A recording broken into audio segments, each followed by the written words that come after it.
Sal Benz. Live when the mic snap. Justin. In the cut, bring the fight back. Windy City talk, turn it down, that's that. Welcome to the show, it's Bulls on Tap. Bulls on Tap, pull it up, press play. Chi-Town talk, we can run it all day. From the tip-off buzz to the post-game rap. If you rock with the Bulls, you rock with Bulls on Tap.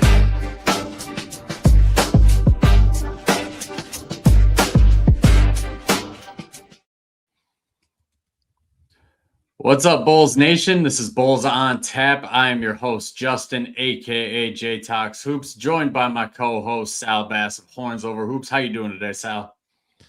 Pretty freaking good, man. I'm excited to talk some Bulls because we got a fun guest today, and I'm just hoping I can fill the shoes that he laid out for us for the start of this pod. So I'm going to let you introduce him, though, because I'm excited to hear it.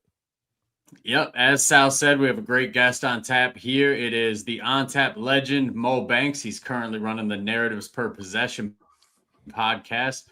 How you doing, Mo? I'm doing great. Really happy to be back on the pod for the first time in the season, and glad you guys are keeping it going, man. So just kudos to you, Sal, and Justin for continuing to give Bulls fans content that they deserve. Yeah, I've really enjoyed what you're doing with Narratives Per Possession. I'm just totally guessing here, but I think you're kind of like me, where you're obviously a Bulls fan, but you love the NBA in general, and the Bulls, I mean, you can get kind of burnt out from them. So it's nice to see you pivot into more nationwide coverage. Why don't you tell our guests kind of what you're doing with the the Narratives Per Possession podcast? Because I think it's a great pod. Absolutely. No, thank you. I appreciate that. Yeah, so I mean, for many people who followed Bulls on Tap for some time. I mean, obviously, I was writing prominently and making my own features on the pod last season. I reached a point where, if I'm being candid, like I couldn't keep up with the full 82-game Bulls schedule. But also, like, it's not like the Bulls' quality of basketball makes you want to keep up with 82 games of that stuff anyway. But I needed to strike a balance, really, where I could still be connected to NBA basketball, but frankly just have a more manageable schedule for how I did that. And a lot of just creative thought came to mind. I went ahead and pivoted from Bulls on Tap, and then I launched Narratives Per Possession right around the playoffs last season. And yeah, the aim is really just to try to cover the league at wide and deliver better basketball narratives to folks. Beautiful. Yeah, you're doing a great job with that, man. I like that every episode it's like a different fan base or writer, like a different team is being covered. So doing a great job with the full scope of it. We're here at Bulls on Tap, so we're going to try to keep it a little more Bulls centric today. And we should start out with the big news, or supposed news. It was reported by Joe Cowley that at the end of the year we could see Billy Donovan potentially stepping down. Sal, how do you feel about that?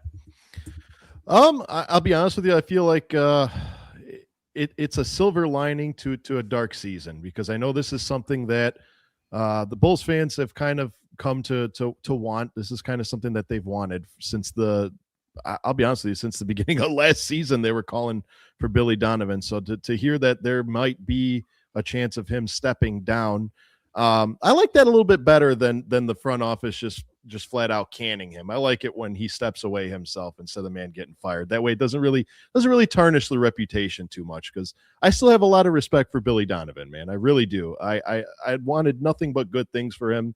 No fan wants a coach to be unsuccessful. I feel like that just speaks negatively to their character. But the fact that he's doing it on his own terms and opening the door in the cusp of this rebuild to go out and get that next big coach, I'm not going to lie to you. I'm excited for it. Mo, how do you feel about it? It's an interesting report from Joe Cowley, I have to say. I wasn't necessarily expecting that at this time of the year. And I'll also say I'm not completely surprised. If I recall, I believe Billy has talked about some of his own sort of family challenges he's dealt with throughout this season.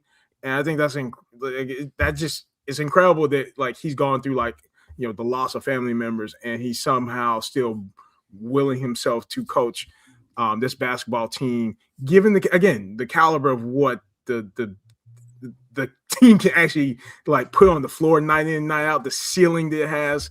I know I don't know if I can handle that. Like if I had to just deal with a mid basketball team and I'm going through like all of these other challenges. So it's probably, I mean, my feeling is like Billy probably should like just like there's nothing else that he needs to do with the Chicago Bulls at this point because to be honest, if Billy goes, what I like about the Cali report is like it's putting it into a wider point of view of okay, if Billy's out, then Mark Eversley probably wants to find some ways to get out, but unfortunately, because he's attached to Arturas Karnisovas, who really wants him? If I'm another NBA front office, I don't know why I'm hiring Mark Eversley for anything, honestly, given 6 years of the Bulls. And if you talk to Sixers fans, he probably doesn't have a lot of fans from that organization, that fan base either, given the track record. So really, it should just become a very fast hazmat clean of the entire like Advocate Center. Like if Billy goes, AK has no business being in that organization next season. Yeah, that was kind of my reaction to it too. Shout out to Hayes over at the Chicago Bulls Central podcast, but he tweeted out like do a GIF reaction for this news that Billy might be gone, and my reaction was Jim from The Office when he just like shrugs like because it's like if Billy's gone but AK's still here, nothing is changing. Like Billy is a symptom of a larger problem. Until the Bulls handle that larger problem, we're gonna be here, every March going forward. So Sal, how do you feel about just the organization as a whole? Do you think this could just be AK getting a shot to hire a second coach? Do you think this could be a total cleaning house situations? What are your thoughts on this? I mean, I like Mo's angle. I like the if you're going to clean house the right way and start fresh, because let's just face it, this season kind of left a sour taste in the fans' mouth here. Not so much just the losing record, but then the trading away fan favorite Ayo Dosunmu, really having just a bunch of mishmash of roster players on the team where you don't quite know who's going to be on the team next year. I feel like the Bulls fans are owed a complete cleaning of the house. Now, what do I think might happen? I think AK's job is pretty safe. I think that he does exactly what you guys says. If we see Billy Donovan leave, he's just going to hire a budget coach that we can find somewhere. And that's it. I mean, I would like for them to take a look at not so much just personnel as in GM and coach. I'd like for them to evaluate the medical staff and the training staff, because something is to be said about all of these injuries that we've sustained over the years. I mean, and some of these injuries are multi-game injuries. I mean, something's got to be done about that. So 100% agree on that. One thing I'm curious about, Mo, is from my outside perspective, there seems to be a disconnect with Billy and the front office, that it feels like that disconnect is wider now than any other season I can remember, because you have the front office, they're trading for Rob Dillingham or Leonard Miller, and Billy really didn't play them until he was forced to. Billy, his mandate is still he's going to try to win games, where the front office's moves kind of suggested they wanted to lean more towards going for a tank, even though their moves also suggest they weren't fully committing to a tank. When you're watching them and you're seeing the way it's played out the last couple of months, do you think there's a widening disconnect between front office and the coach here? It wouldn't surprise me, to be honest, because so you look at Billy Donovan's substitution patterns over not even this season. I mean, really the entirety of his season, or the entirety of Billy Donovan's tenure since he come to the Bulls.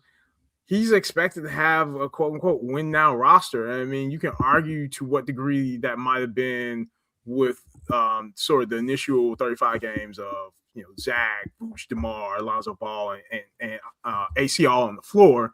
I mean, they did play some winning basketball for a bit. And I would presume that's what Billy Donovan thought he signed for when he came to Chicago.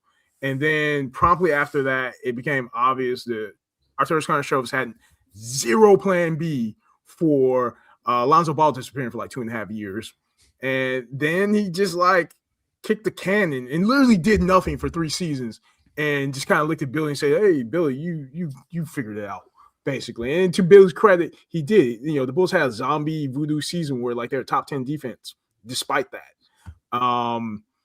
Billy has been pretty consistently wired to try to like grind out wins, and I can't see that changing. And it certainly hasn't changed post deadline either. Although, yeah, the direction of the front office basically, in theory, was we're tearing it down. But they go and get Colin Sexton, they trade for Colin Sexton, trade for Simons, keep them for an inexplicable reason. They go get, I forget, he's 30 or something, like way too old Gerson Yabusele, way too old Nick Richards. You don't want Eason Mang Dang. And I know that's like our topic of the evening, but still, like, this isn't a rebuild. This isn't a tank, because tanking implies a direction. And there's still, to date, is no direction from this front office. So, yeah, I do think it would not be unreasonable that there's some chasm there, and probably not all that different than, say, like John Paxson. Like, Billy's going to have to fire himself. I don't think anybody's going to fire Billy Donovan. Yeah, I could see that. John Paxson had to walk into the office and straight up tell them, I don't know how to do my job anymore. I don't think Billy Donovan would say he doesn't know how to do his job anymore, but he would resign, obviously. And I'm on record. I've said the Bulls' tenure has done nothing but hurt Billy Donovan's reputation. Like, before this, he had never missed the playoffs with OKC, multiple national championships with Florida. Like, he was thought of as a really good coach. Now he's kind of the butt of jokes in coaching circles. But you mentioned Colin Sexton, Mo, and Sal. I want to get your thoughts on this real quick. Speaking of Colin Sexton, the man had himself a game yesterday. I missed most of that first half, and when I tuned in, they were up 21, and I believe Colin Sexton had like 23 points, and I wasn't sure if my NBA app was lying to me or not. What did you guys think of that win yesterday? Because there's a lot of people in Bulls Nation that are mad, the tanking crowd, a lot of people just finding reasons to be mad at it. I'm kind of meh on the whole thing. Like, we're too far behind the teams below us in the standings for a real tank, and it's March basketball. So what did you think of that win last night, Sal? You know me, I'm going to cheer every single Chicago Bulls victory, no matter if we're 1-81 and that's our last win of the season, or the records in the other direction. And the fact that it came up against a good opponent like the Houston Rockets, it just speaks wonders for the team, because, dare I say it, we have a bit of chemistry and click starting to form, which Bulls fans should be excited for, because it's a sign of better things to come. It shows that this team does have pieces that we can take in from next season. It shows that we do have hope. As far as Colin Sexton is concerned, though, I mean, I know he had a lot of mixed signals walking into the building, because there were some fans that were like, why did we get him? There were some fans that were happy that we got him, but the man is 27 years old. He's still fairly young. I mean, I feel as though we got a great sample size of what he can do during these games that he's came to the Bulls. And I feel as though the only thing that's going to be the caveat would be the price tag on the contract. Lord only knows how much he's going to be asking for and how long. And that's up to the Bulls to decide if they want to invest in that type of that caliber of a player going forward. But if the price is right, I could see a future with Colin Sexton on this team. I could see it. Don't necessarily know that I want to see it. I could also see him playing his way into another team's mid-level exception this offseason. Mo, what are your thoughts on just the brand of basketball the Bulls have been playing lately, and the Colin Sexton of it all, getting numbers that lead to more competitive games from a guy who might not be in the long-term plans? Yeah, it's I think my overarching reaction, I mean, it's probably not all that different than you, honestly, Justin. Like, I thought the win, I was mad about the win. I'm like, okay, it's a win. It's cool. It's fine. Because, yeah, like, I didn't see the first half, but I did watch the second half of the game last night.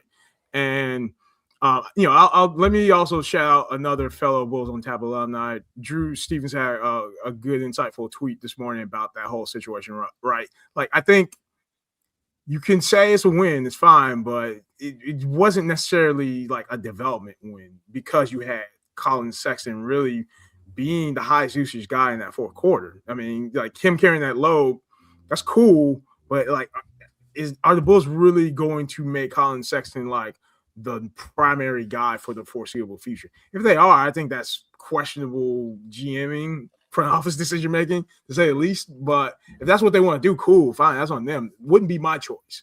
But I don't really know what to take from that, because it's like Colin Sexton is the primary guy, and he's now on his fourth team right now. Like that just doesn't give me a lot of hope and optimism for anything. And yes, he's 27, but if you talk to like draft people, like people in the scouting world, they would tell you quickly 27 is like he is what he is. Like you should not hope anything in terms of an upside bump in that. Like that's his age 27 year is like he might as well be like he's probably closer to retirement than he is to like upside. Yep, I would agree. It's one of those things where maybe in the past you could hope for some upside for a guy at age 27 because he wasn't getting to the NBA till 21, 22, maybe even 23. And Colin Sexton, he's been in the NBA, what was he, 19 when he got drafted? So kind of seems like a finished product to me. I don't dislike the guy at all. I appreciate that he plays hard. He's got that little bit of a psychopath in him too. It's just, as a Bulls fan, we end up here every March, and at a certain point, you're just like, guys, it's like Forrest Gump said, stupid is what stupid does, and the Bulls they be doing a lot of stupid stuff right now. So, but we're one more thing I would talk about. But one more thing I would say about the game too last night, I wouldn't completely discount the fact that the Houston Rockets really just kind of like imploded, and they've been having some struggles lately. And I think for the Bulls to get that win. Good on the Bulls for that win. The Houston Rockets may have some real problems, like longer term, because like not having Steven Adams, that's hurt their rebounding, and that's kind of the trade-off that made their weird voodoo offense of like no threes at all work for most of the season. It's like they're trading off ball handling and shooting for just like very high level elite offensive rebounding, and they don't have that anymore. And despite Alperen Şengün's best effort to try to like carry that game on his back last night, I think he still has some limitations, unfortunately. Is like, I don't know if he can ever be truly the primary guy. And it's just, there's some wonky things about the Rockets where honestly, I think the Bulls took advantage of the situation, but I don't know if the Bulls demonstrate they have an advantage. Right. Yeah, I took that game, not to say anything negative about the Bulls, but that game to me was more the Rockets messing up rather than the Bulls coming through. Now, Sal, I know you were watching that game. You said you were rooting for wins. Were you getting a little scared in that second half when Kevin Durant clearly was like, okay, we can't lose to the Chicago Bulls. I need to do something. And he was hitting some shots, man. I mean, anyone's going to get nervous when Kevin Durant does that little lean that you do when you have the controller on 2K, do that little lean and, now it's serious. Anytime KD does one of those, you're naturally going to start sweating because as the caliber of a player he is, the Hall of Famer that he's going to be, he'll take a 20-point lead and he'll take a 20-point deficit and he'll turn it into a 20-point lead in the blink of an eye. So, yeah, of course, anytime you see KD start to get a little mad, I sweat a little bit.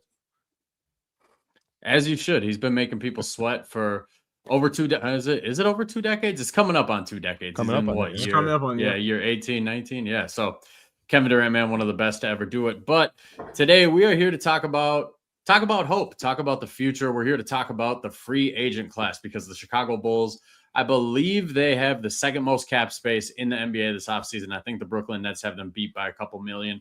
They're in position to make a big splash. The problem is that's not necessarily how business is done in the NBA anymore. There's no LeBron James or Dwayne Wade, Chris Bosh. There's not even a Carlos Boozer really in this upcoming free agent class. Mo, I know I reached out to you a couple weeks ago, told you to, dig into the class a little bit so we could talk about it. Digging into the class overall, what are your takeaways about the class of free agents we're getting this offseason? Yeah, it's an interesting point of view because honestly, if AK's mindset of how he's going to engage with like some sort of like significant roster turnaround is going into the restricted free agency market, I just don't know if he's really thinking like, I don't know if he's grounded in reality because this is to me, like when I thought about it and when I looked at it, honestly, it's really no different than like his whole like dumpster diving mantra of like, I want young players with experience. Like the restricted free agency market really over the last, just the same way as the unrestricted free agency market, like you haven't seen a team secure like, from the outside, a restricted free agent of consequence, probably in this decade at all, to be honest.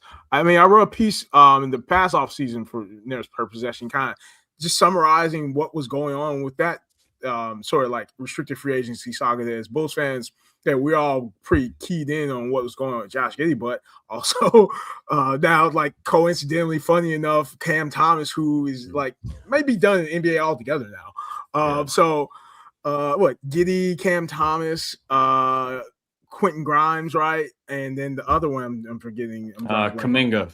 And then Kuminga. Like, none of these are players where it's like they're representing any point of view of like, this is the player that you make your franchise cornerstone. And even with Giddey, right? Like he's doing like good things in a box score and he's like getting numbers.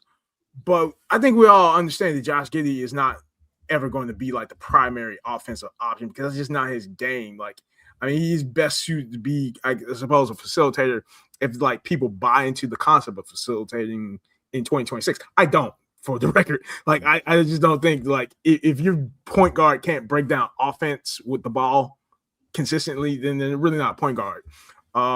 So I digress a bit, but like where I'm going with this is when I look at the available free agency market for restricted free agencies, it's kind of like three ways to like peel this onion. Basically, it's I looked at it like this. I started first with just as a process of elimination, really like crossing off the list all of the available.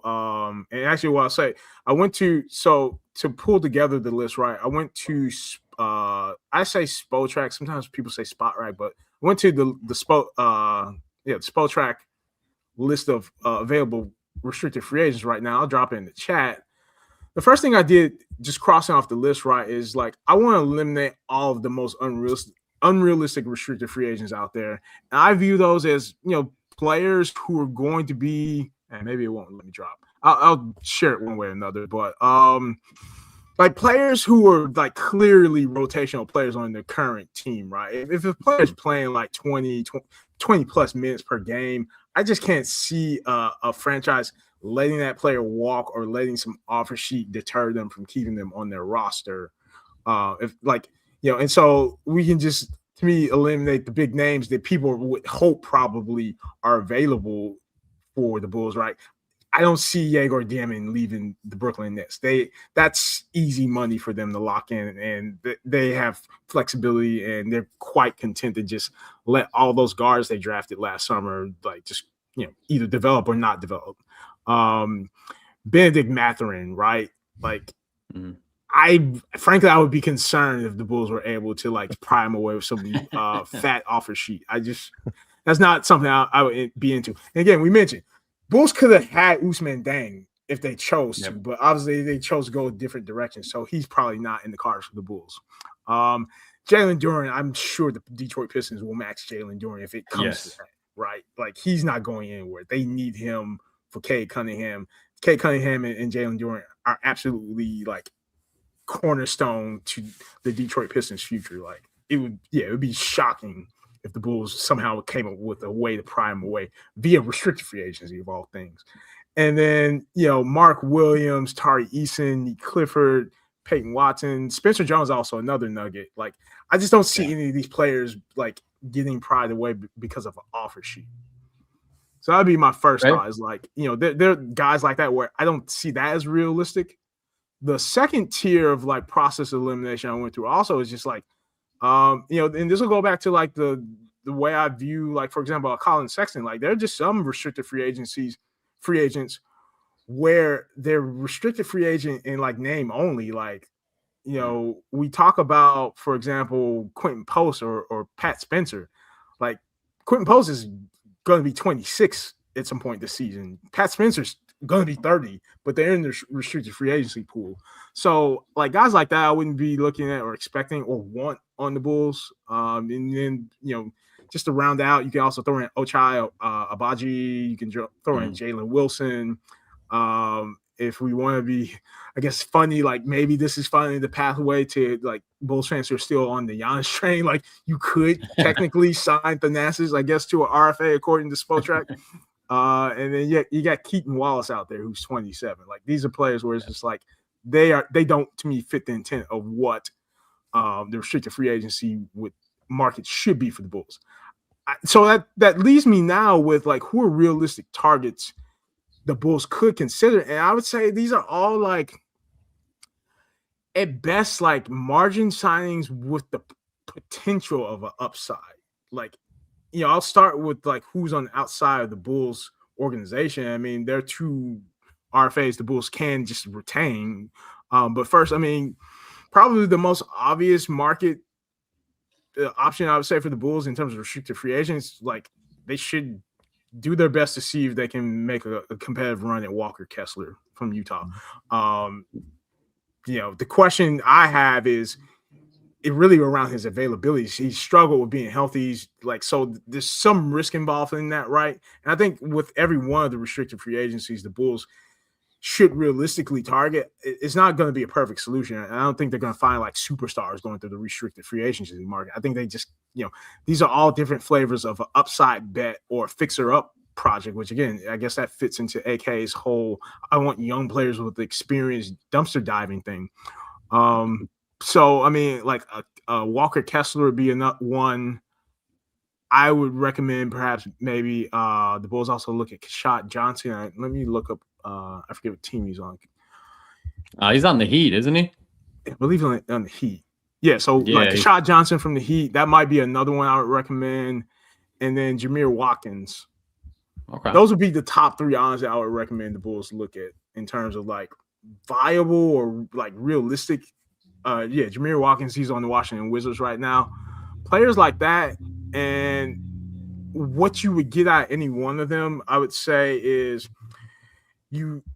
for example, I talked about like, with Walker Kessler, is it an upside play where hopefully you just, you're banking on him being available so he can actually give the Bulls some legitimate front court size in light of now, the departure of Nikola Vucevic. And, to me, Nick Richards is just like a third string backup. Like, I don't think there should be any long-term plans about Nick Richards. The Bulls need to find a long-term center, just point blank.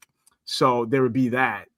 Jameer Watkins, if you look at his numbers, you look at his profile on either like Basketball Reference or certainly Data Baller, what pops to me is like he has some play finishing talent. So like that's an upside experiment perhaps for the Bulls to see, like, can you actually develop him to be something more than just a play finisher? Can you add something else in terms of offensive contribution to what the Bulls are trying to do? And I imagine like they would value that for sure, given how much the Bulls like to be in transition. But, if he could be a cutter in half court or just like anything, could he add to his game? And the same thing for Keshad Johnson too. That's how I'm thinking about restricted free agency from that standpoint. And then as far as like the restricted free agents that are already in the Bulls organization, right? Yuki Kawa. I never can say his last name correctly. No, just call him Yuki. Yeah, we all know who Yuki is. I mean, technically he is a restricted free agency. And likely what it would amount to, because he's on two ways, the Bulls could just like sign him to a vet min via restricted free agency. And so there might be a world where like that's perhaps worth something. It's probably less because of how many guards are in that roster right now. And I think that's something that also frustrates me about like, retaining a Colin Sexton, retaining Anthony Simons for no good reason, honestly, because like you kind of like kill the opportunity to perhaps let Yuki run for a bit and see, like, even though given his size, like, is he just like a potential TJ McConnell-ish type spark plug that you could leverage in a second unit? I don't think we'll really ever get a good read on that because I just see it hard to retain Yuki given the glut of guards that now exist on the roster yet again.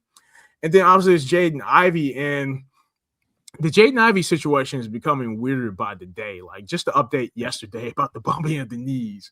I was initially sort of interested and intrigued by it because I mean I am a Purdue alumni, so I've followed Ivey for a long time, and I thought there was a world where maybe Ivey could do some interesting things, but then he only ends up playing 4 games, and you really haven't had the ability. To me, I think the most critical decision point is like, how does Ivey look sharing for Josh Giddey? If we're not going to see that, I could go either way because I imagine there's some people are probably like, oh, well, just don't keep him. And I'll say selfishly, is a pro Ivy person, I might not really even want Ivy to be in the Bulls organization after this season because he needs to be somewhere where he can actually develop. I don't see that happening here. Like the Bulls do not have a track record of organizationally developing guys. Kobe went and got a trainer and became like a serviceable, most improved candidate. I don't think anything the Bulls organization did any favors for Kobe. And honestly, I mean, this is a hot take that's like fresh out the presses. Like, I look at what Io's doing right now in Minnesota. I don't know if the Bulls can get a ton of credit for Io either because he has ups and downs while he's on the Bulls. And frankly, he just looks like he's playing like the natural sort of basketball he's playing in Illinois versus any of the Billy Ball stuff right now. And I think there's something to be said about that. It's like, who have the Bulls truly developed in AK's tenure at this point? I don't know. I don't feel that there's a strong case to be made about anybody at this point. Yeah, you're not wrong, man. I mean, you see how Io's playing. That Boston game was like the full scope of Io because the stats didn't jump off the page, but he did a little bit of everything. He finished in the transition. He was getting rebounds. He was getting assists. He's the one guy on the Timberwolves who willingly passes the ball to Rudy Gobert. You could make the argument that he's the one guy who's new enough that he's not smart enough to not pass it to Rudy Gobert yet because that guy just doesn't catch a lot of passes. But Io, that game, it impressed me because he was guarding Jason Tatum in possessions and holding his own. He was guarding Jaylen Brown in possessions, holding his own. So yeah, the Io thing in Minnesota, it's been fun to watch. But I want to backtrack on what you said a little bit because I came into this exercise 99% sure that everybody's number one target in restricted free agency was going to be Walker Kessler. So Sal, my question for you as it pertains to Walker Kessler is my hesitancy with Walker Kessler is it seems like the Utah Jazz have never really believed in him. It seems like he's been on the trade block pretty much since he got there. There's really never been news of them negotiating a contract extension with him. Does that worry you at all that a team that's had him in-house really doesn't seem to be too concerned with keeping him? I mean, it's definitely concerning, but I always take that with a grain of salt because there's just players out there that just don't fit in a particular system. And this could be the fact that Walker Kessler just doesn't fit in the Utah Jazz, maybe in a different organization like the Chicago Bulls, where you have a prominent ball distributor in Josh Giddey who can find him down low. He makes very good passes down low and with modest space in the floor and whatever draft pick we end up coming in, I can see where Walker Kessler is a little bit better in a Chicago Bulls organization to where I would not really consider what the Utah Jazz think of Walker Kessler.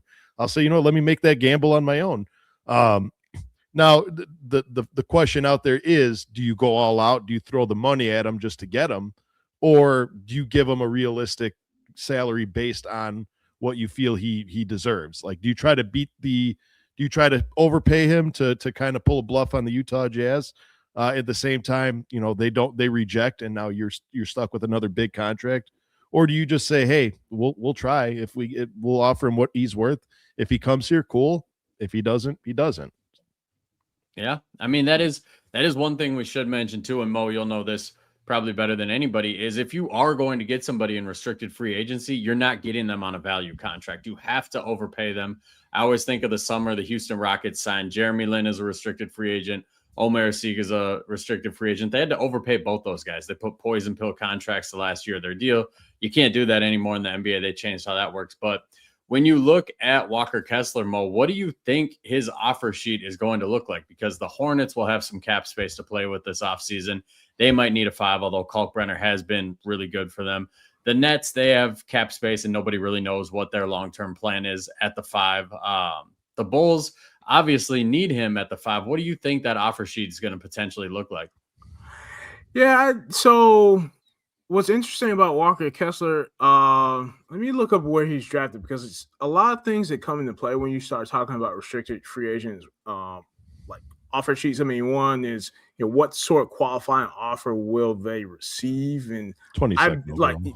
Yeah. Okay. So he's a late first round pick. So I know Walker Kessler's last average value on his current rookie scale contract is $3.3 million. So there's a website I found while I was doing sort of the homework for this that's interesting.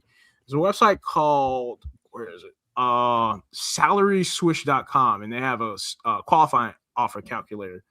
So according to SalarySwish.com, Walker Kessler probably is in line for a $7.1 million qualifying offer, which, if you think about that, I mean, just in an absolute sense, it's probably not that. It's just not that sizable of a contract, honestly. So if that's the starting point for him, I seem to remember, like, I have to think. I would want to look back at the numbers, but it feels like that's like Io's RFA sort of territory for what his qualifying offer is. And remember, I mean, Io went like that whole summer basically with nothing, and then eventually he came back on that, like, team friendly deal. I can't see Walker Kessler really commanding like a huge offer sheet unless like it has to be like, basically, to put this in like business terms, some irrational buyer just has to decide like, oh, we're just going to like really go all in on Walker Kessler. Centers in general, I mean, like Nick Claxton's declining deal, I know, for example, like the last year of his declining deal is going to come down to a $20 million number. I would say 20 to 25 million seems to be like a ballpark number for like a high level, I should say at least a starting level center in the NBA. Walker Kessler's availability again has been a big obstacle for him. So that's probably going to be a discounting factor on whatever money he gets on a second contract via RFA. Like, to me, like he probably should be looking for MLE money more than likely. Yeah, that's a fair point. The availability is definitely a concern. Now, Sal, I feel like you voiced this opinion on one of our previous pods, or it might have been a Horns Over Hoops pod, but I feel like you recently said that you believe locking down the center position is the Bulls' like foremost concern this offseason. When you look at the center position availability, obviously Jalen Duren, he's not going to be an option. Like I've said, I would still make him a max offer in restricted free agency this offseason, simply just to put the Pistons' feet to the fire and force them to tender him that offer, which I think they would. I think they'd match anything he got. Now, Mo had said he thinks that the Suns are for sure bringing Mark Williams back. I'm a little dubious on that just because of his injury history as well. I believe he's hurt right now too, and then the Lakers failed him on his physical last year. When you look at kind of the center landscape, is that where your brain goes, Sal, is we need to lock down a center? We need to use this cap space to potentially overpay for a center? I mean, with the amount of money that we have, I feel as though now it's time to lock up just the best available player for the price that you're going to get, because we have the potential of getting 2 draft picks in the first round, and definitely we're going to have a decent second round pick this year. Maybe we could look to see what big man's available late in the draft, so we won't have to overpay for, I don't want to say a mediocre player, but a player that we wouldn't otherwise want to invest long-term into. Now, I know there's names out there, like you guys have mentioned, Hartenstein. Zach Collins is always a question because, I mean, he's been hurt. He played 10 games, so he is unrestricted, so we'll see. I mean, I doubt that we'll bring him back. There's Mo Wagner. I mean, there's a lot of decent names out there, but as far as paying amount for him, I feel like you just get the best available position and invest your money into.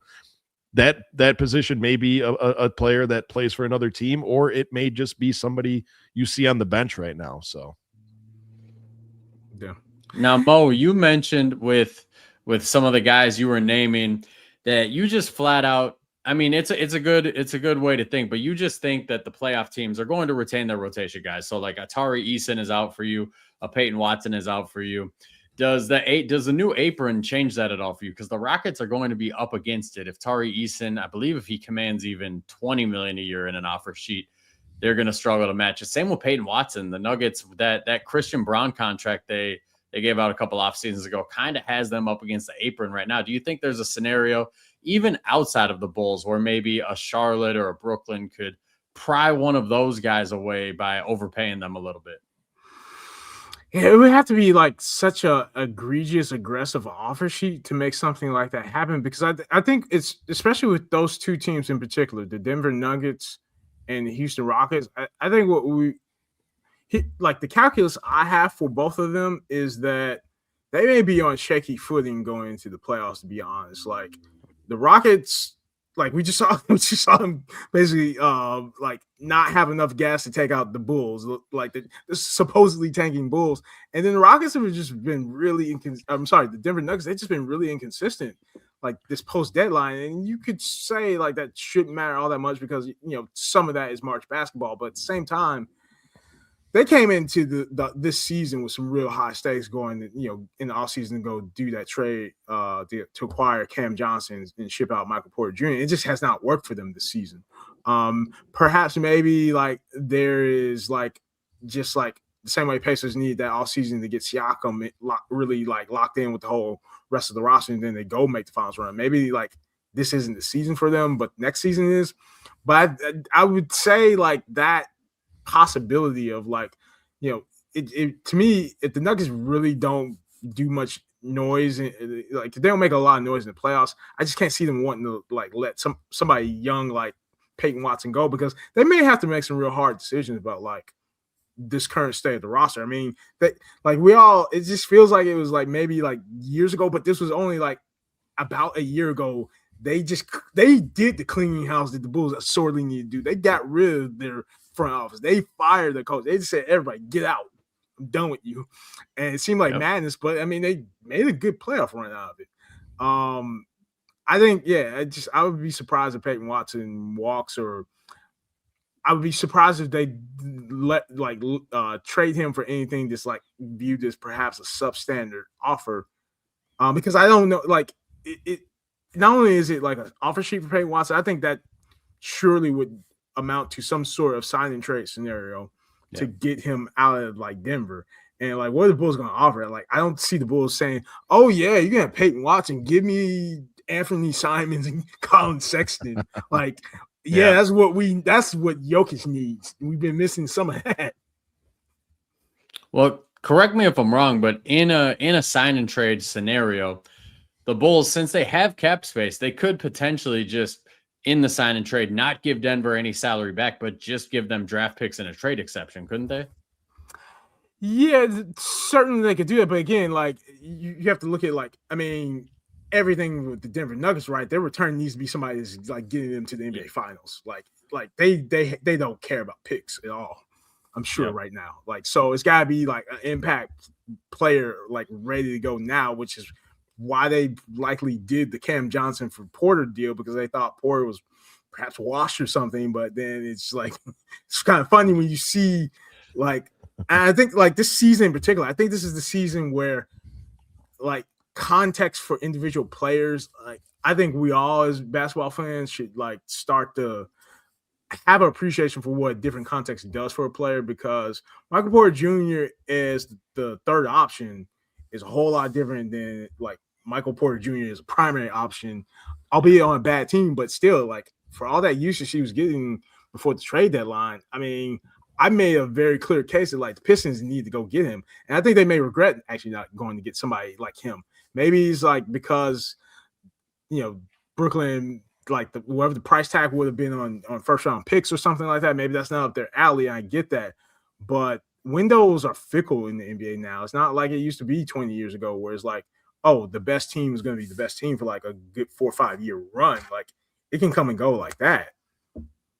Yeah. The windows shut fast in the NBA. That's why we love the NBA, because you'll think a team is going to go on a run. Like for instance, we haven't had a repeat champion in however many years. And I swear every single championship of the last like 4 or 5 years, like I thought the Warriors were in prime position to repeat. I thought the Celtics were in prime position, the Nuggets, and it never happened. So Sal, kicking it back to you here. Now, when we're talking about the Bulls and we're bringing up, some of the wings that are on the restricted free agent market, like a lot of fans do want us to chase a Peyton Watson, to chase a Tari Eason.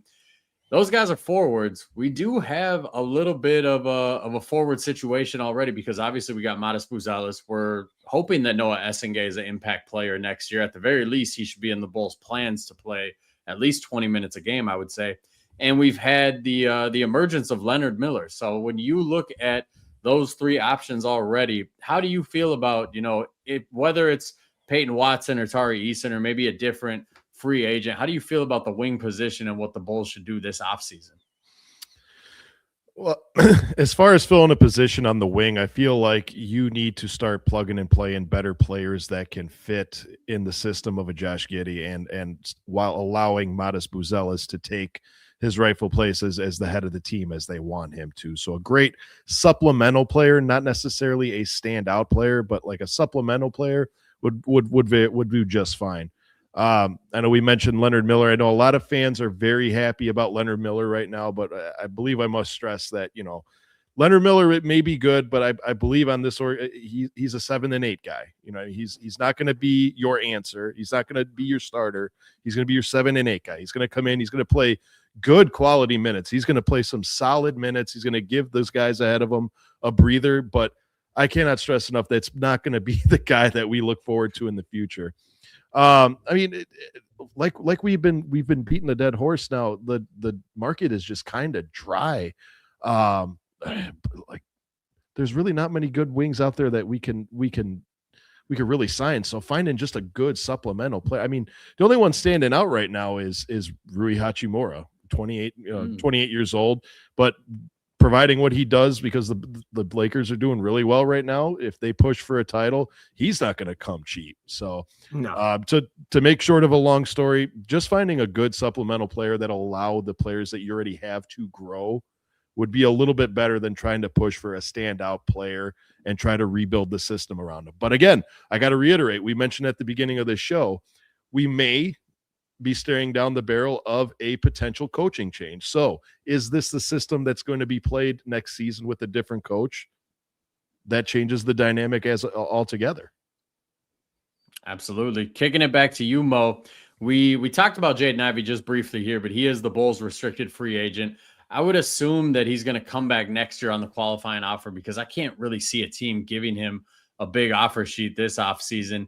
What do you think his offseason is going to look like as far as the market goes out there? Do you think he's going to get any interest? Do you think the Bulls should look to negotiate long-term, or are you content having him back on the offer sheet next year?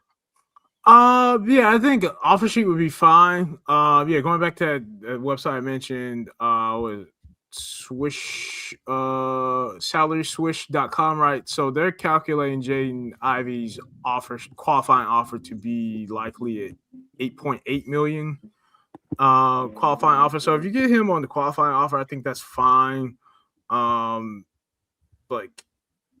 Probably the challenge is all like players who play on qualifying offers, right? There's an implicit no trade clause in that qualifying offer, so they can't trade him if he does come back on the qualifying offer. And at the same time, like, I can't see for $8.8 million and kind of the, frankly, deficit of a market for Jaden Ivey, you're probably not going to have many opportunities to trade him worth anything anyway. So you let him play out the qualifying offer if he does come back on that. And at that point, the Bulls have no obligation to him. So I don't think it's the worst thing. In retrospect, when I think back to that trade deadline, if all AK did was simply just stop after that Ivy trade, I probably would have said the Bulls had like a B minus trade deadline. But they really screwed it up, honestly, by just like not like waiving immediately Sexton and Simon, and just seeing what you could get out of him. Granted, he's had some like nasty injuries, so it probably is a moot point to a degree. But at the same time, I would have rather at least seen a process that was going to go down some path like that, where it's like, I mean, you got a top 5 lottery pick for Kevin Huerter, who you probably shouldn't have been bringing back anyway, because I mean, his contract, his next deal, I'm sure will be like, if it's not close to 20, it probably will be over 20. Depending on like what kind of hero ball he can do in the playoffs.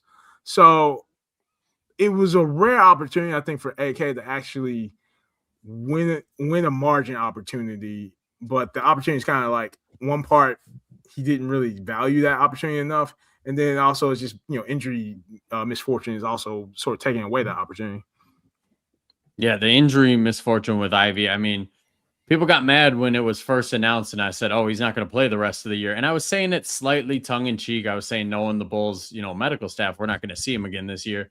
And I'm pretty bummed that it's actually come to fruition and we're probably not going to see him again this year. So it's been one of the weirder Bulls stories that we've had in a long time. Now, our focus here today was the restricted free agent market, but I couldn't help myself and look at some of the unrestricted free agents and some guys who have player options too.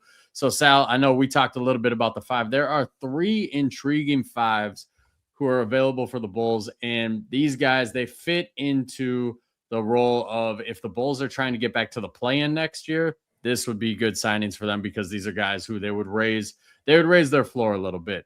They all come with question marks. So the 3 guys that are going to be available this offseason are going to be Mitchell Robinson, Robin Williams III, and Mamu out in Toronto. Now, Robert Williams and Mitchell Robinson, they obviously have a lot of health concerns. They seem to miss half a season every time. And Mamu, he had a great start to the year with the Raptors. It's the larger sample size doesn't really favor him too much. What are your thoughts with those 3 names pertaining to the Bulls, chasing a starting option at the 5 this offseason? I mean, basing it just off of what he did to us when we were on the court with him, I say you take a run at Sandro Mamukelashvili. I mean, that man, when he played us, he destroyed us, and he looked like a presence on the court. So, and dare I say, he may even come at a relative bargain price. So you may be able to save a little bit of money in the starting center position. But as far as, I mean, you mentioned Robert Williams III. I mean, I don't mind it. I know Portland what's he making here? $12 million. He's got 8 years. I mean, I really like Sandro a lot better. I mean, the man's got the athleticism. He's got the hustle. He's only making $2.6 million right now, whereas Robert Williams is making, what is he making, like $12 million?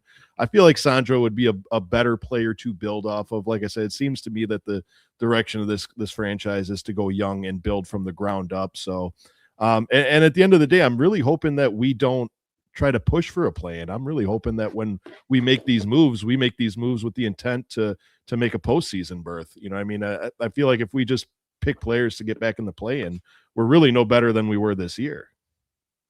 Yeah, I mean, I think all of us agree that we want them to push, not for a play-in berth, but to maybe even take a long-term look at what they want this roster to look like. But it's Arturas Karnisovas, man. I have no idea what that guy wants to do. He seems to love going into the play-in. What are your thoughts on it, Mo? Because I know in one of your recent narratives per possession pods, you had a Raptors guy on there, and you guys were kind of them. Yeah, I was gonna plug that. So friend of the pod is S. Barahani, who's a great NBA follow in general. So he's co-host of the Athletics Daily NBA Show podcast. So everybody definitely follow that.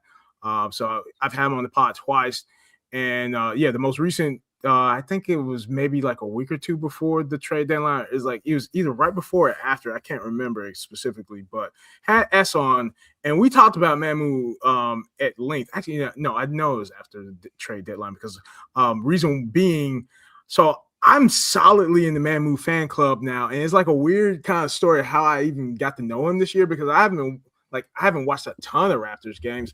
But around the trade deadline, I have some friends at a great outlet also called the Center Hub. So I was doing a mock trade deadline they ran. And long story short, I ended up getting this weird kind of like wrestling match of trying to get, like, I was trying to trade for Mamu as a fake GM.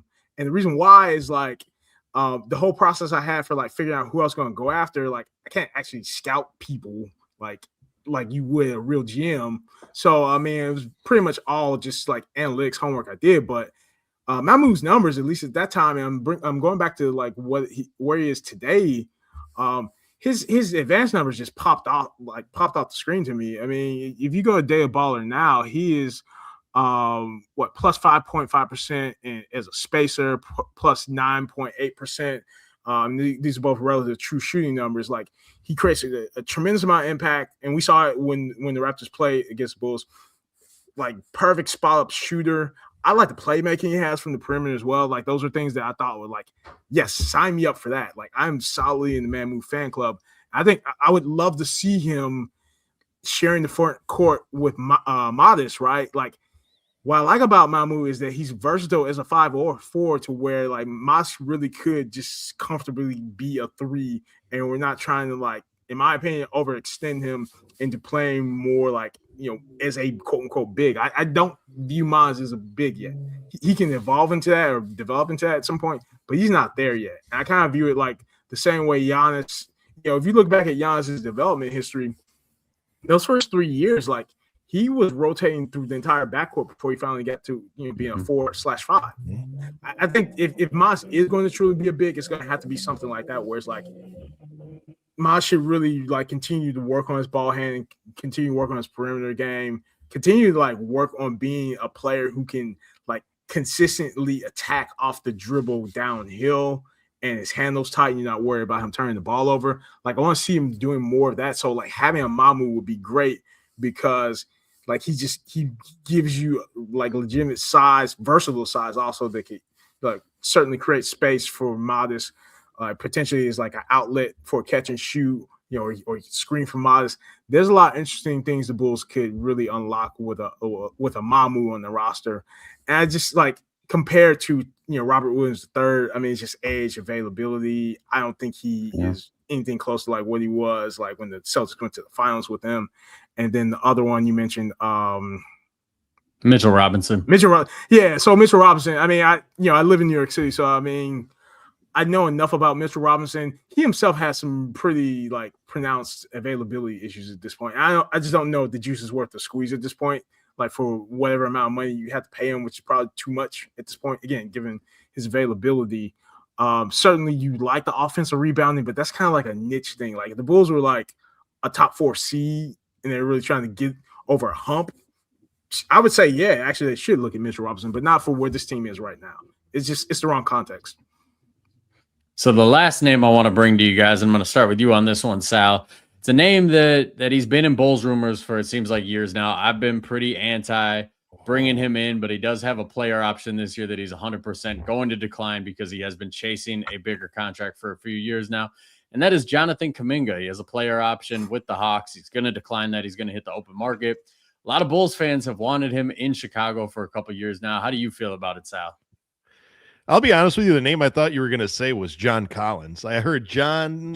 It's going to be. I'm like, because John Collins, he's been rumored here for a while, and I saw he was on the free. He was coming up next season. But throwing it back to Kuminga, man, I like Kuminga. I know that he comes with his kind of like head tilt, like what can he be? But he demonstrated that when he got to Atlanta. I mean, that man went to Atlanta and basically made a new identity for himself.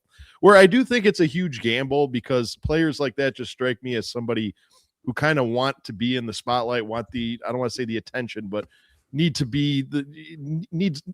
how do I put this without sounding like, he just needs to be in the spotlight is all. And could come with some head case problems. He's already kind of had a salty relationship with the Warriors, so it's already demonstrated that he may be kind of a hothead. But as far as talent and athleticism, that's a guy you need to go after. Yeah, he's an all or nothing guy. It's one of those things where he'll either get you 25 points or he's going to get you like 4 points.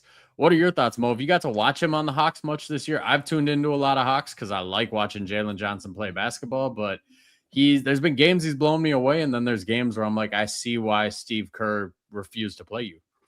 Yeah, I haven't had an opportunity to see Kuminga yet, like in a Hawks uniform. I would say just broader how I viewed Kuminga while he was with the Warriors. I've never really saw the appeal, and I've never really been one to like take a side with Kuminga in the Warriors situation because what the Warriors do is pretty straightforward. If you're not Steph Curry or Klay Thompson, right? It's like you are there to help the entire system function well. And if you screw up the system, like, yeah, you're probably not going to get time. And I can't argue for Kuminga in that because the whole point of like the Warriors' offensive principles is it is generating the best possible shot, whether it be Steph or not. And you have to be like, it requires players that have the intuition and the field and like make all those different kind of like motion, hybrid, triangle kind of reads that is like deeply ingrained in the DNA of Steve Kerr. Kuminga's just like when I have seen him play certainly on the Warriors, it's like you can get some of that for a little bit, but ultimately he's going to sort of unfortunately regress to like, I need to take this 15-foot pull-up midi and back you down because I think I'm the guy. And the reality is, I don't know if you're the guy. And also, like, I would say this, like, the prospect of Jonathan Kuminga in a Bulls uniform, I'll say this just to, like, ruffle some feathers, but I honestly do feel this way. Like, I don't think you can have Jonathan Kuminga and Josh Giddey on the same roster. You just can't. Because the ball, it would, if we assume that Billy still comes back, I think it would go against really Billy's principles to have that kind of player on there because Billy wants primarily like transition opportunities more than anything in the half court. And so Kuminga's probably going to slow that down just because his instincts are post play, mid range. He wants those I'm the guy shots, unfortunately. And I don't see that really being something the Bulls are going to like be thrilled about having. I mean, I'm sure Josh Giddey would adapt, but it's just I don't see that design working well for the Bulls. The one positive I could say perhaps is like you certainly would appreciate whatever defensive presence, defensive contribution Kuminga can make, but it's just the offense has been problematic for him for the majority of his NBA career. And I don't know if the Bulls are the place where it's like he changes that perception. Yeah, those are all good points. Sounds like all of us are kind of out on Kuminga, but he's a guy who's been rumored to the Bulls for a while, so I'm sure those rumors won't die until he signs a long-term deal elsewhere. But we appreciate all your time today, Mo. Here at on Bulls on Tap, we like to close out our shows with 3 different segments. So first, we're going to do on tap or totally crap. I'm going to make a statement. If you agree with the statement, you say on tap. If you disagree with the statement, you say totally crap. So I'm going to start with you, Mo, and then Sal will get your answer here. On tap or totally crap, the Chicago Bulls will sign somebody this offseason for a contract that pays them more than $25 million a year. Totally crap. Okay. What do you say, Sal? I'm going to say totally crap. You're spitting in the face of Josh Giddey if you sign anyone over 25 mil, unfortunately. You cannot pay somebody more than your best player. I'm sorry. Okay. Next one we got on tap or totally crap. The Chicago Bulls will use their cap space to trade for somebody who makes more than $25 million a year. On tap or totally crap, Mo? Yeah, on tap. See, that's the way I see it happening. And then also like that gives AK a squirrely. She was like, "Hey, that's his deal. We'll get you on the next one, Josh." Do you have a name in mind at all? It's hard for predicting an AK move, especially for something that will probably be like a stupid idea, honestly, if he's bringing in somebody like this 25 million or more. I mean, it's no secret I don't really care for AK. I also think he does not have a archetype that I find useful in the NBA on any level. I think he only has a singular type of player he wants. So he would surely like go get a $30 million version of Dalen Terry or Julian Phillips. Like that's what I have to think about. It's like, who makes $30 million that looks exactly like Dalen Terry or Julian Phillips? Because that's the only kind of player he knows how to get. All right, Sal, what about you? On tap or totally crap? They're trading for somebody who makes more than $25 million a year. See, this is one of those where it could go both ways. I could say on tap where the pursuit of somebody that makes 25 million will be there. The totally crap comes in that I don't think AK has the negotiation tactics to actually land somebody that makes that or more. But were you guys just alluding to a confirmed LeBron James sign and trade to Chicago right there? I mean, but for all intents and purposes, like, you know, a lot's going to change between the postseason, the end of the season, and the outcome of the finals, draft picks. Like, a lot of that really does shape the trade and the trade market. So, I mean, I want to look to see what happens, barring, you know, there could be a couple, there could be a couple outlying scenarios where a team needs to shift their dynamic, and now a player that makes that, now that big name player has just made readily available. So, but for now, I'm still going to say, I'll say half and half. I'll say on crap. Okay. And shout out to AD participating in the chat. He says Sabonis is on the way, and I'll take God, him. I hope not. No, we just No. got rid of Vucevic, man. What do you want a more expensive Vucevic for? What are we talking? Like Sabonis is better than Vucevic, but he is the same archetype where you have to run a very specific offense, and I just don't know how he would fit with Josh Giddey. But shout out to AD for participating in the chat. Make sure all you guys, I want to hear your answers too to the on tap or totally crap. I got two more for you guys here. So Mo, on tap or totally crap. The Chicago Bulls will make the playoffs, not the play-in tournament, the playoffs before Josh Giddey's extension comes up. Totally crap. Okay. Sal, let's hear it. Playoffs, not play-in, playoffs. That gives them 3 years after this one to make the playoffs. Playoffs? No, I'm sorry. I want to take that opportunity. I'm going to say on tap, man. What he's got 4 years left. I would say if we're not making the playoffs within the next 4 years, one of these hats is going in the garbage bin with the gasoline and the fire, man. If we cannot get it done in 4 years, we have done something terribly wrong. So I say on tap. We're making the playoffs in 4 years. Okay. All right. I got one last one for you guys. So earlier this week, I tweeted out playoff wins by franchise in the last 10 years. The Bulls have 3. There's only one team below them, and that's the Detroit Pistons. They have 2. They're going to pass them. The Kings are tied with them. Charlotte Hornets are tied with them. So, Mo, my question for you, on tap or totally crap, in the next 10 years, the Bulls will be outside of the bottom 10 for playoff wins amongst NBA franchises. On tap or totally crap? Outside of the top 10 wins? Yeah, so they won't be in the bottom 10. They won't be in the bottom 10 for total playoff wins in the next 10 years. Oh, okay. So they are in the bottom 10 right now? Right now they are second to last. Okay. Totally crap. Yeah, I don't see that changing.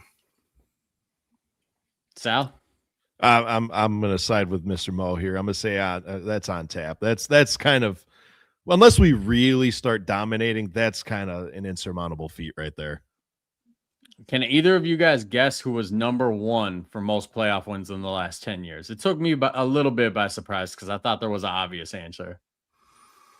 Miami Heat? No, that's a good guess, though. Celtics. You're right. It was the Celtics with 88. Yeah. I thought it was going to be the Warriors with all the championships they won the last 10 years, but I forgot they had a couple years they missed the playoffs. So that was on tap or totally crap. We'll open it up to the mailbag now. So chat, if you got any questions for me, Sal, Mo, submit them in the chat right now. We got a couple that are starred here. We also got a couple on Twitter. I'll start out with Twitter here. We got our boy Samity. Shout out Samity. Hoping to see you. You got to open up that page, man. Samity Eats. We are all waiting for it. So he's got a couple questions here. What have you been enjoying about Bulls basketball right now and also the NBA at large? Sal, let's start with you. What are you enjoying about Bulls right now? And then outside of the Bulls, what are you enjoying in the NBA right now? What am I enjoying about the Bulls is the fact that we finally get our change. I know we kind of the last few years, we kind of rode the coattails of a franchise that was just good enough to finish 9th. I know we were calling for trade Vooch. We were calling for Trey Kobe. We wanted change, and now we got change. So I'm excited to see what they're going to do with it. I just hope, because I know we know who our GM is very well. I just hope that we make the correct moves and really take advantage of this rebuild, because rebuilds could be tough. You lose a lot of fans during rebuilds. It's dry. Especially a franchise like the Chicago Bulls, where, we like winning. We have 6 banners. So what am I most excited for NBA wide? I don't know. It's kind of as a whole, NBA wide. I'm just here. I'll give it. NBA wise, I'm excited to see 2 expansion teams coming soon. Okay. What about you, Mo? Yeah, what do I enjoy the most about the Bulls right now? I would say I enjoy it's a 2-pronged answer of I do enjoy seeing Modest doing things that continue to sort of demonstrate his growth and development. Probably also I have a deep sense of joy and satisfaction of not seeing Nikola Vucevic either pouting or just having the ball too much, honestly. Man, you don't miss the towel rips. How do you not miss the towel rips, the chair kicks, the stanchion punches? Yeah, I don't miss any of that at all. But I mean, I've given him credit. I will give him credit. I think Vooch finally came to terms with the reality of where he is. And I mean, what like Boston Celtics Vooch is way different than Bulls Vooch. And it just underscores like how frustrating this organization is, because like Vooch should just had there should have been the heart to heart with Vooch at some point to tell him like, you need to be like not having the ball as much, man. Like, we don't need you posting up at all, period. And you just like be a guy that's just there to occupy the middle, like drive the lane, get to the rim, and not waste time trying to like back dudes down. Like, I don't miss that. So I'm happy with that. I would say what I'm most excited about, honestly, for like at large NBA is I really want to see the Charlotte Hornets in the playoffs. I think they could do some dastardly crazy stuff in the playoffs, because Khan is clearly, to me, the rookie of the year. He won me over pretty early this season. I didn't think he was going to do that, but like I was high on Khan going into the draft. Like, he has exceeded any expectation I've had, and the Hornets may be like a legit top 6 playoff team if they keep on the right trajectory, just based on like having Khan in that roster. Because he even changed my perception about LaMelo, to be honest. Like, I thought, like, logically, like, yeah, you got Khan now, so you can kind of move on from LaMelo, but like Khan's presence there is just like, it's getting more efficiency out of LaMelo at this point. So it's like the Hornets have something potentially, and just seeing how they went toe to toe with the Pistons when that melee broke out, like I need to see that in the playoffs. Yeah, that's, you stole my answer. I was going to say the Hornets for the thing league-wide I'm enjoying right now, but the thing with the Bulls I'm enjoying right now is the play of Leonard Miller, and it's something that I really picked up on yesterday. Is the guy, he's big, and he can finish in the paint with both hands. He's a left-handed guy, but if you watch, he's finishing with the right hand more times than he's going up with the left, so that's just like a little nuance to his game that I'm enjoying seeing play out. If I had to go league-wide, since the Hornets are off the table now, I mean, Hornets are off the table. Cade's been my guy all year, but he's out for the rest of the regular season. I'm enjoying the twin turbo lineup in Minnesota. I'm loving seeing Ayo Dosunmu and Bones Highland. The Bones Highland redemption arc is crazy, because a year ago this guy was as close to being out of the league as you can be, and now he's, you know, a top 7, top 8 player on a real contender. So I'll go with those ones. Shout out to Samity. He's enjoying Modest's development. Paulo, Jalen, Cade, all good answers. There's a lot of good basketball being played by a lot of young guys right now. So now we'll go into the chat here. We got a couple of questions here. So shout out to One of One Sports. We got, would you rather the Bulls get Portland's pick conveyed to them this year or get a top 4 player out? So I'm assuming he means the Bulls get, like, the Bulls pick falls to like 9th, but we also get the Portland pick at 15 or 16.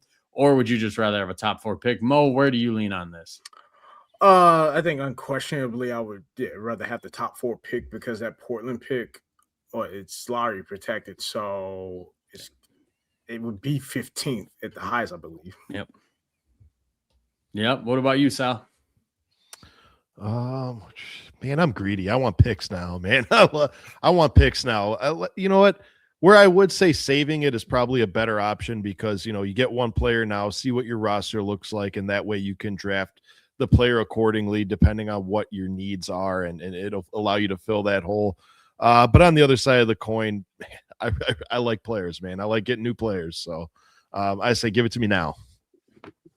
Okay. Yeah, I gotta side with Mo. Give me a top 4 player. It seems like if you get Caleb Wilson, Darren Peterson, AJ, or Cam Boozer, you're getting a franchise changer. So having 2 picks would be cool. Having a like quality over quantity is where I'm going with this. Give me 1 quality player over 2 where I don't know what the quality of them is. And then we got One of One once again with another question. Could we go after Yves Missy in the offseason? What do you think, Mo? He's a guy, he's been on the trade block, it seems like, all season.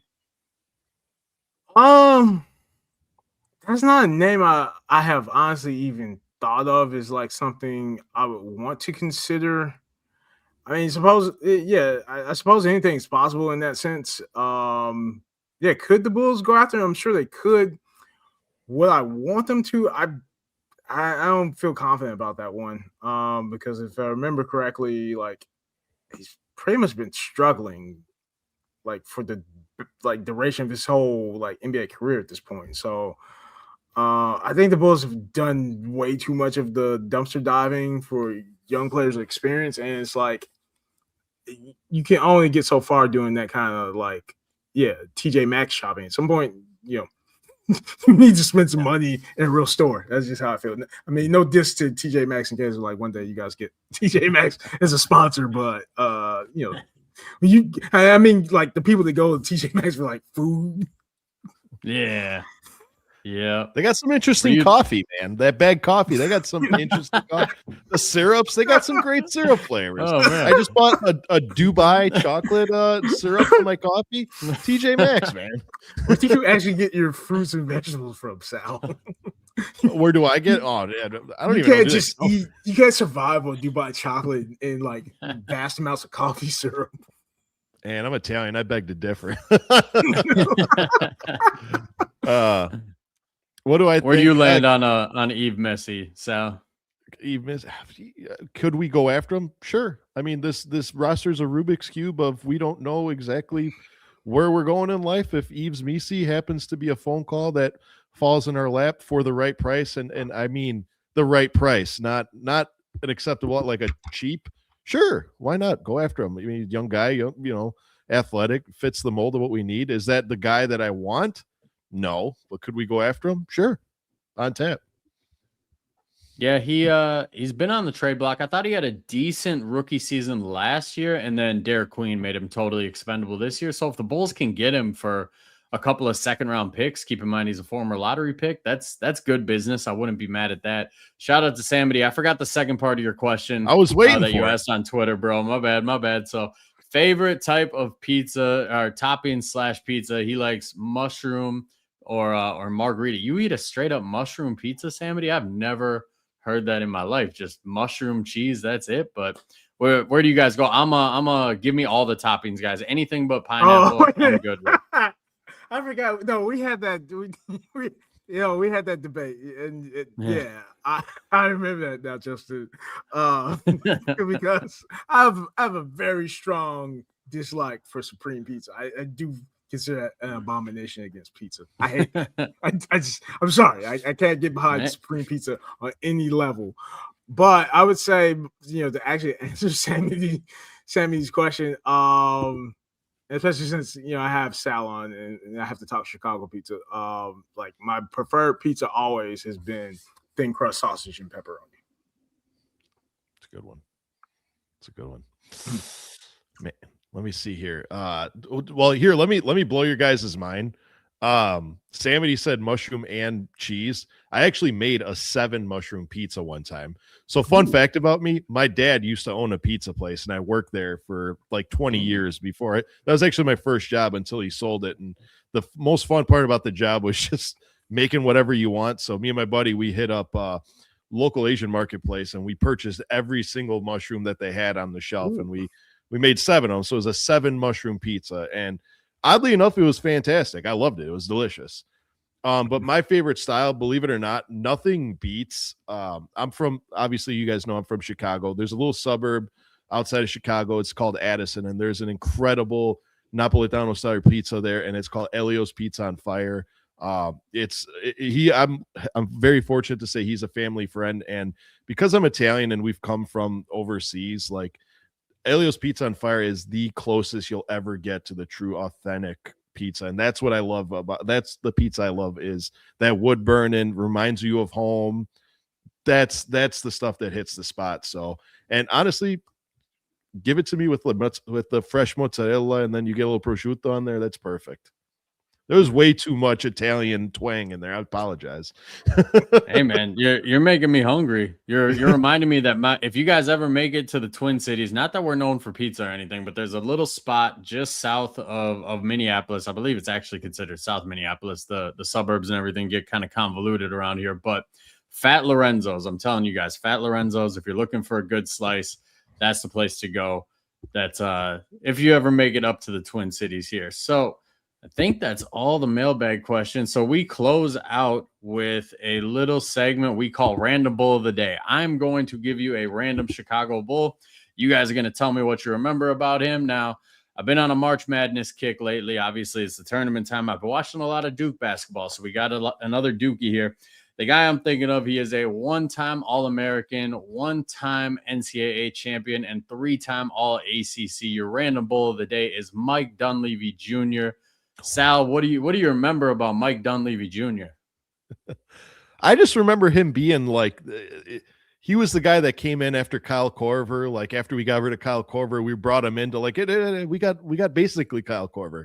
Like Korver's gone, we got basically Kyle Korver. So I remember him being just a rifleman from outside, man.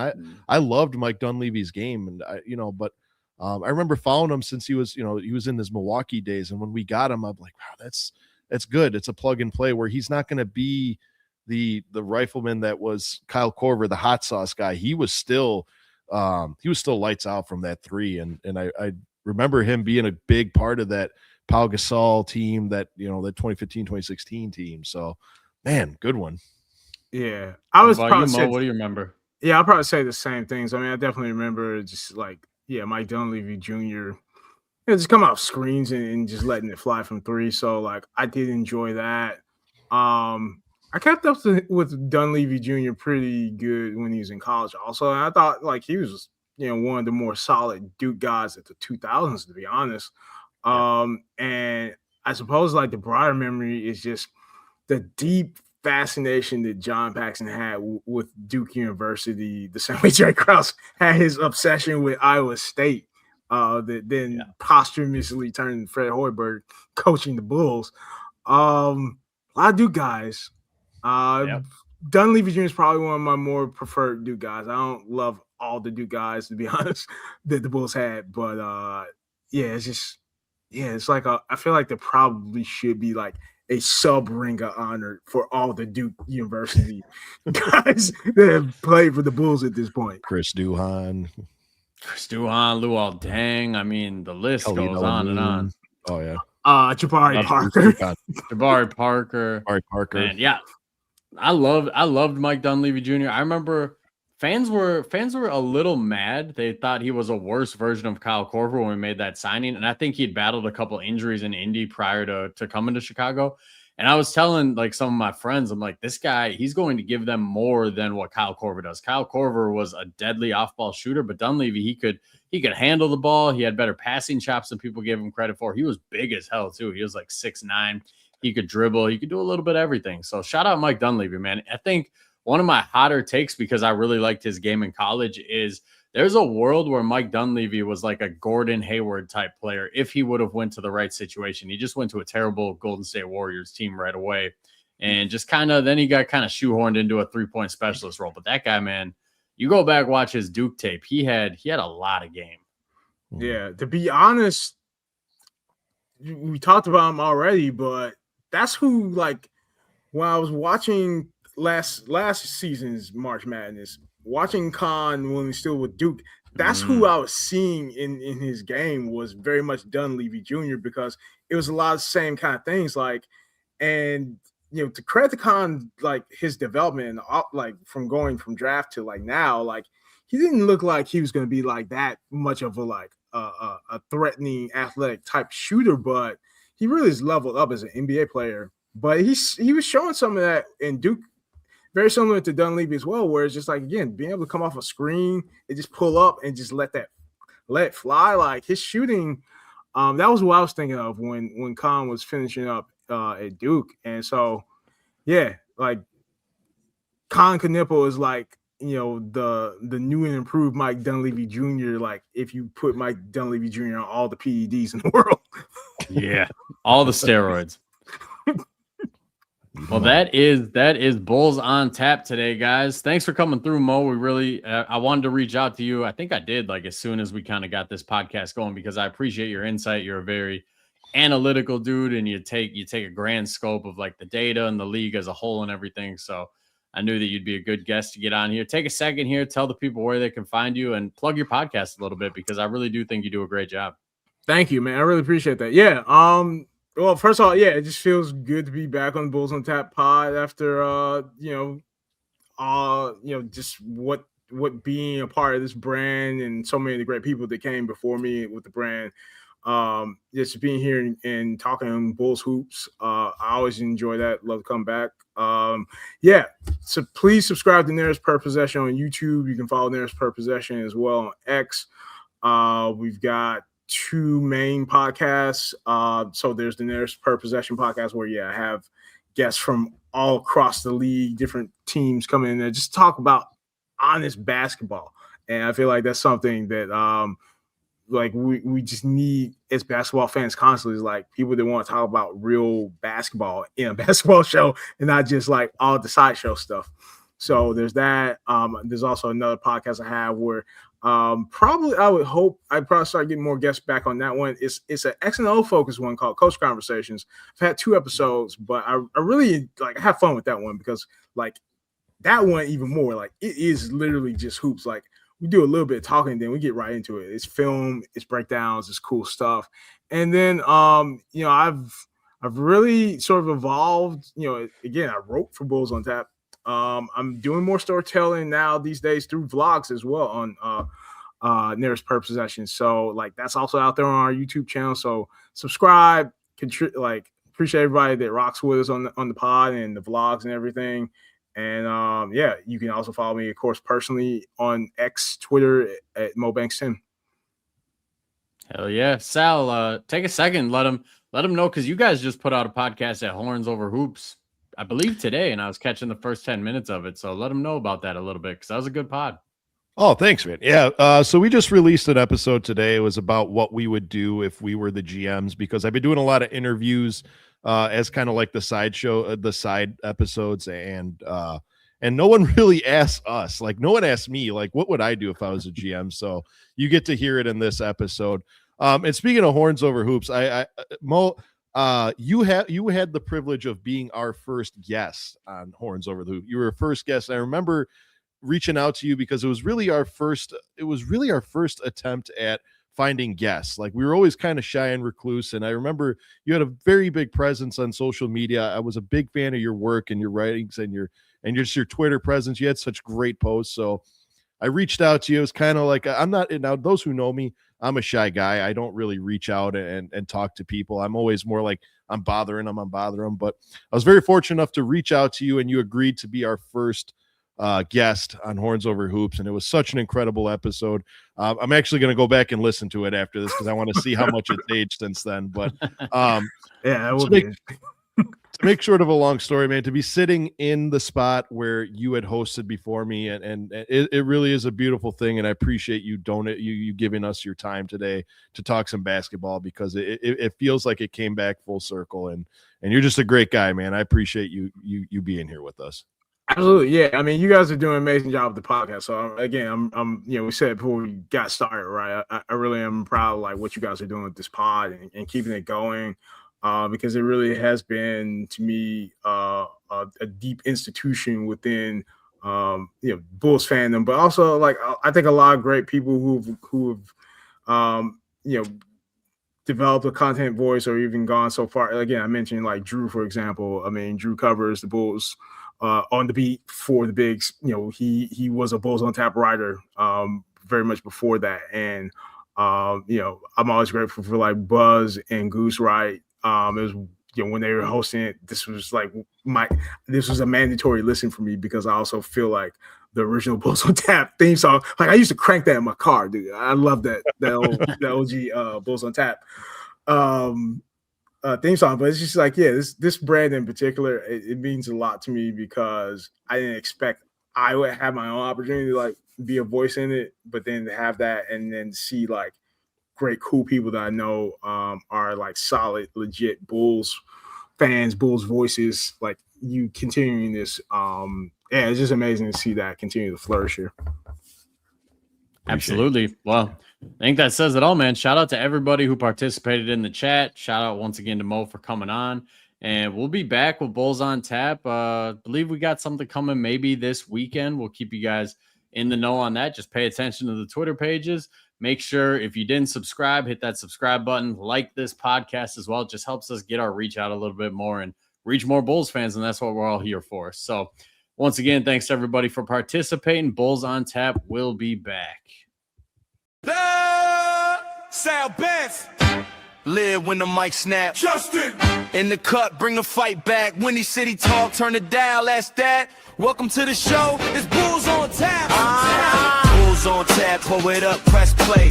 Chi-Town Talk, we can run it all day. From the tip-off buzz to the post-game rap. If you rock with the Bulls, you rock with Bulls on Tap.